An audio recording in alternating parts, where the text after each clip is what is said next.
First Chronicles 14 through 17.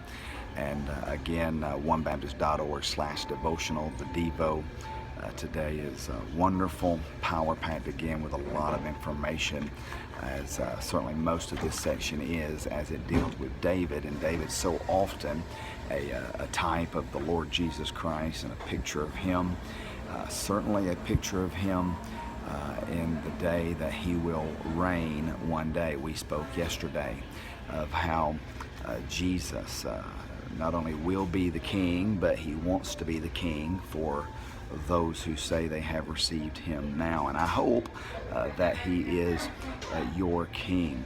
You'll see in the Christ Revealed section of our Devo, the section of which we take and we talk about how you can see Jesus in the Old Testament. You'll see today, again through David, you'll see the exaltation and the fame that comes with a king.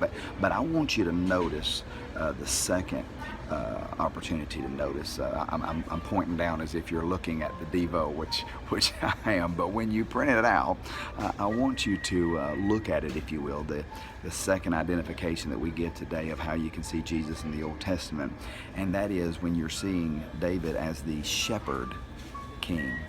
For remember, it was such that God brought him out of to reign over his people, and the verse mentioned there in Chronicles was the Lord reminding him of that. And then you have verses beside that which picture our Lord and speak of that. When I use that word shepherd, I don't think that it would be a surprise to you that that's a type of Christ. So you have things like Psalm 23, where it says, "The Lord is my shepherd, I shall not want. He maketh me to lie down in green pastures." And boy, you could, hey, maybe go to Psalm 23 and read that and let that minister to your heart today. We often only read that at funerals of people who have trusted the Lord. But listen, certainly it can apply to the end of our life and the next stage of our life, I should say, because if you have a life in the Lord Jesus Christ is eternal and you don't have an end to it. But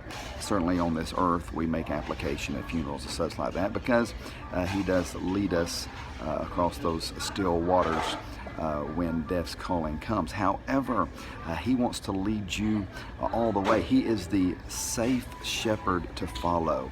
I think of the scripture when it talks about in a church and how the responsibility of the shepherd is as a pastor or bishop, and certainly as we have the responsibility to oversee. But yet it's very clear to speak to us pastors that the sheep are the Lord's. It's the Lord's flock.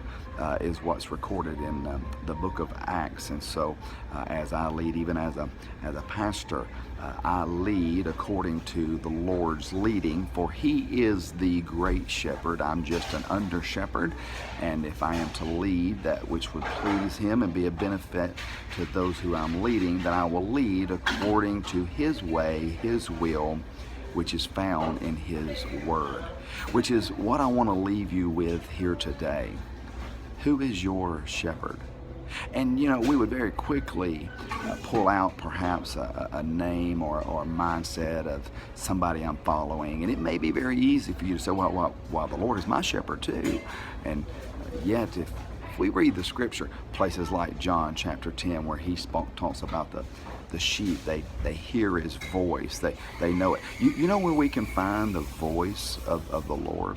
We find the voice of the Lord in the Word of God. It is the Lord's Word, the Lord's voice. And if his sheep, if we're following him as the shepherd, if we hear his voice and know it's him, and he really is that one that is leading us, then we will be following him by submitting to, yielding to, and living out, walking according to his word. It's that simple. Otherwise, we're lying to ourselves. And whoever is controlling your steps, whoever is leading the way down the path of which you're following, that's your shepherd.